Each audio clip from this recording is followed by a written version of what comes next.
Hello and welcome to another edition of the Winedown video blogs. I'm your host Ben Franco. Today we have two wines, one a Chardonnay, one a Pinot Noir, two classic varietals. But I kind of chose them by kind of just strolling around the liquor store and seeing what caught my eye. But sometimes I'll pick something just because I want to try it.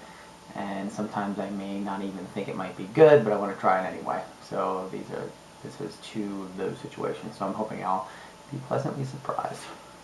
First one, Josh Cellars Chardonnay. $14.99 website says it's basically California fruit, northern coast.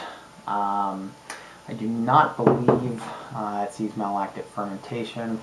It doesn't really say that on the site, but just kind of giving it a kind of nose. It didn't seem that way, but really nice color, a little gold, a little yellow, maybe maybe a little bit more pale on the pale side as well, but the gold is definitely showing through.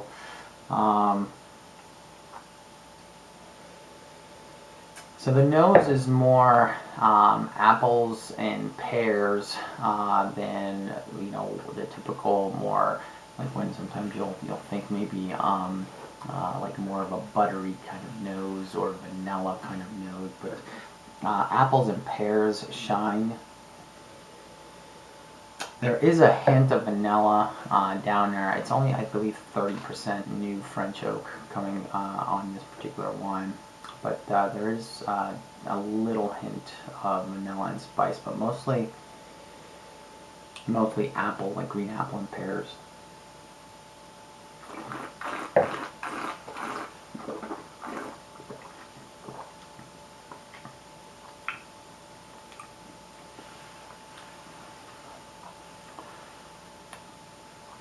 I usually kind of pre-try these wines before I taste them on camera, but I didn't like it as much before. I kind of been liking it a little bit better now, and maybe that's attributed to sometimes just resting in the glass a little bit, getting a little bit of air.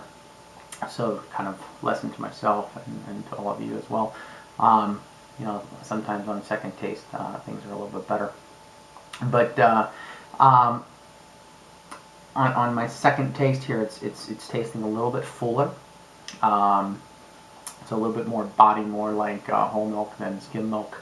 And then it also has a little bit of a buttery aftertaste that's coming through, a little creaminess that's coming through that wasn't showing a little bit before.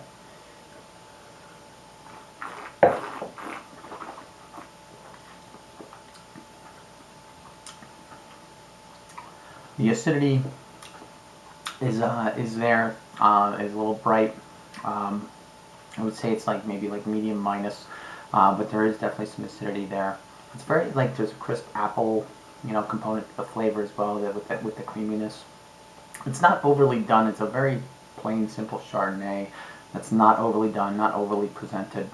It's actually not that bad now that like I said, I'm kind of giving it. I was kind of poo-pooing it earlier, but now I'm kind of getting to like it. So.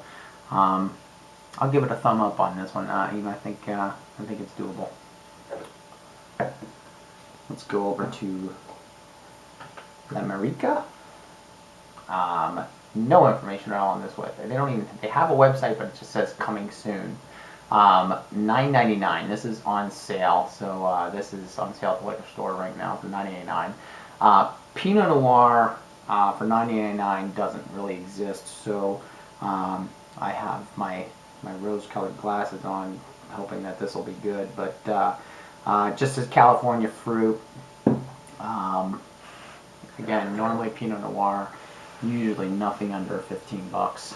Oftentimes Pinot Noir under 15 is usually not that good. So hey, that's why I'm going to give it a try. This one actually I didn't try off camera, so this one I'm going to try it for the first time with you guys. Really nice red purplish tint there.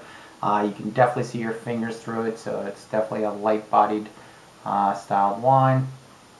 Let's give it a little nose. Really nice nose off the bat. Really kind of what I'm going for. Fresh roses. You know, think of like smelling a bouquet of roses. And then there's some cherry there with a little mix of earth. And there's definitely some darker fruits in the background, hard to pick out though. But that earth rose thing, that's kind of like a signature Pinot Noir.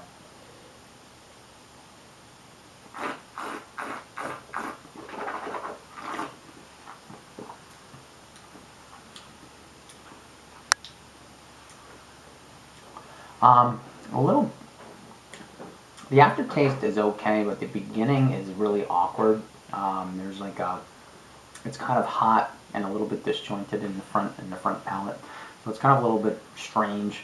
It ends off okay, but that beginning kind of disjointedness, there's something weird that I just don't like with it.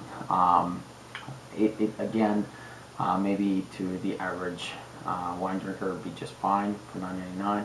There's like a little, like a weird disjointed front palate.